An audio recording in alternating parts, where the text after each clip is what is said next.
विक्रम बेताल की रहस्यमयी कहानी। 4 ब्राह्मणों ने अपनी विद्या से जीवित कर दिया एक शेर को, और शेर ने चारों को खा लिया। दोषी कौन? कुसुमपुर नगर में एक राजा राज्य करता था। उसके नगर में एक ब्राह्मण रहता था जिसके 4 बेटे थे। लड़के जब तक सयाने हुए तब तक ब्राह्मण दिवंगत हो गया। ब्राह्मणी भी उसके साथ सती हो गई। ब्राह्मण ब्राह्मणी के मरते ही उनके रिश्तेदारों ने उनका सारा धन छीन लिया। चारों पुत्रों का कोई आसरा ना रहा, तो चारों अपने नाना के यहाँ चले गए। लेकिन कुछ दिन यहाँ वहाँ रहने के बाद उनके साथ बुरा व्यवहार होने लगा। सभी ओर से प्रताड़ित ब्राह्मण किशोरों ने मिलकर सोचा कि अब समय आ गया है कि कोई ना कोई विद्या सीखनी चाहिए। विद्या सीखकर कुछ धन कमाया जाए तो ही इस प्रताड़ना से बचा जा सकता है। यह सोच करके चारों 4 दिशाओं में चल दिए। कुछ समय बाद वे विद्या सीखकर आपस में मिले। एक ने कहा, मैंने ऐसी विद्या सीखी है कि मैं मरे हुए प्राणी की हड्डियों पर मांस मज्जा चढ़ाकर ऐसा बना सकता हूँ कि वह सजीव सा दिखे, पर कमी बस इतनी है कि उस पर चमड़ा और बाल नहीं उगा सकता। दूसरा बोला, इसमें परेशान होने की क्या बात है? मैंने जो विद्या सीखी है वह अनूठी है।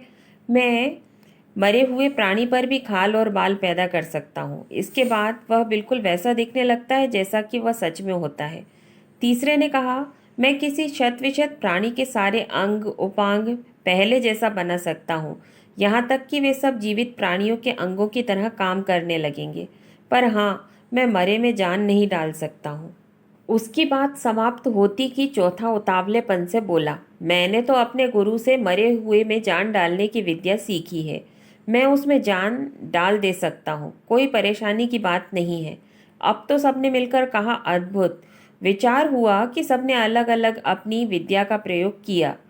क्यों न एक साथ मिलकर सारी शक्तियों का प्रयोग करके एक बार आजमा लिया जाए। विचार जम गया।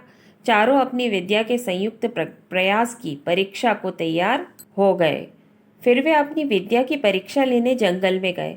वहां उन्हें एक मरे हुए शेर की हड्डियां मिली। वह बहुत हद तक शत विशत और सड़ गल गई थी।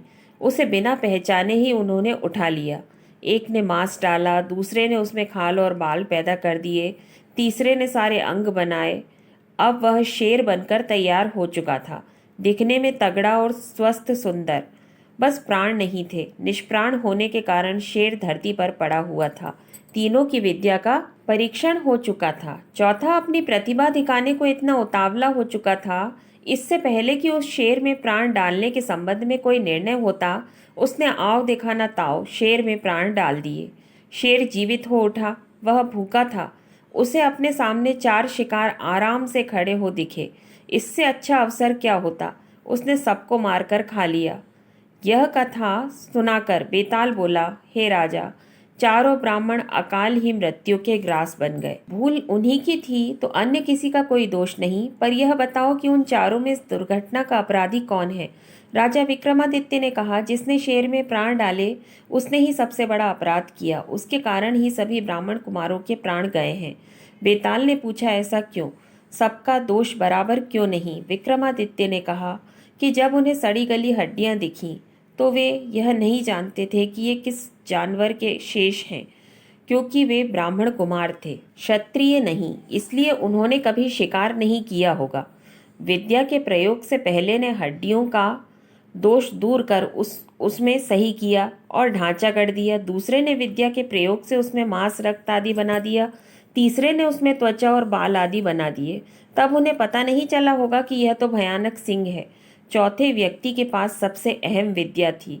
जिसके पास जितनी बड़ी विद्या या सिद्धि होती है, उसकी जिम्मेदारी भी उतनी ही बड़ी होती है। उसे सिंह में प्राण फूंकने चाहिए या नहीं, इसका विचार करना चाहिए था, लेकिन उसे तो ज्ञान के प्रदर्शन की बेचैनी थी। इसलिए शेर में प्राण फूंकने वाला चौथा व्यक्ति ही सभी की अकाल मृत्यु का जिम्मेदार माना जाएगा। जिनके पास जितना गुण होता है, उतना ही उस गुण को संरक्षित रखने का प्रयास करना चाहिए, अन्यथा अनिष्ट होता है, जैसा उन चारों के साथ हुआ। हरे कृष्णा।